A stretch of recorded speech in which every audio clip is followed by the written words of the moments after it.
3蚊雞砸我到巴西嘛？食雞蛋喎，品酒是胡讚喎。聽講嗰個孖叉牛腩粉好出名啊，本地人話食牛腩粉一定要配上支焦卡拉，霸州人煮粉真係一鳩流，頂級美味啊！待唔嗨住，食沖天拎過啊！恨死隻餐本地早餐，好多人啊！菜牌就係呢啲啦，香油雞撈飯乜，好啦。你晚飯點少得到呢一餐呢？日在夜在，長命百歲。待唔嗨住，記得呢條叫咩啊？越世人的眼淚啊！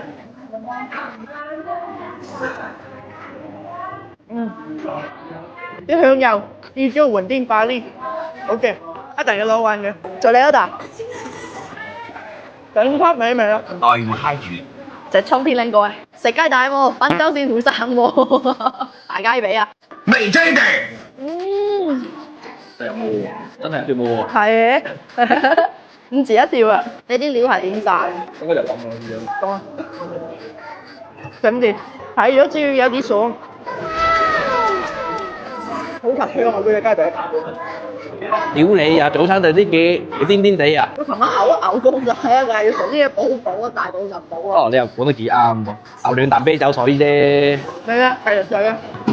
待唔嗨住，幾錢啊？140啊！老闆收銀，好，謝謝，給啦，隨意點啊！3蚊雞砸我到巴西嘛？喺附近邊度牛腩粉好食啊？聽講嗰個孖叉牛腩粉好出名啊，飽知啊？好啊，師傅唔話我知，我自己去揾。中午食孖叉牛腩粉，本地人話食牛腩粉一定要配上支焦卡拉，霸州人嘅阿媽家姐啊，幫我嚟一碗牛腩粉先啦。每樣都自己俾我得唔得？牛腩粉幾錢份㗎？3蚊。3蚊啊！喺霸州乜柒都係3蚊雞啊！呢個係咩油？香油。你問啊，即係加完牛腩都係3蚊。牛腩1/3哦，呢個係阿姨，你哋呢度開咗幾多年啊？我手賺咗啦。哦，30年啊。佢有冇牛鞭啊？牛邊要預定㗎。啊，仲要預定啊？有都係預定嘅攞。咁牛鞭起咧？都起冇。手工好粉，步步透光啊！霸州人煮粉真係一鳩流，真可以啊！我咪加啲湯入嚟啊！啖湯先啊，你問。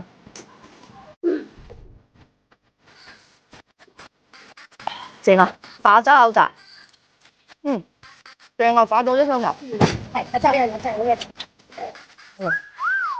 食食。 48，好嘅，俾咗啦。再成日表哥，我今日關注我，等我下期更新啦。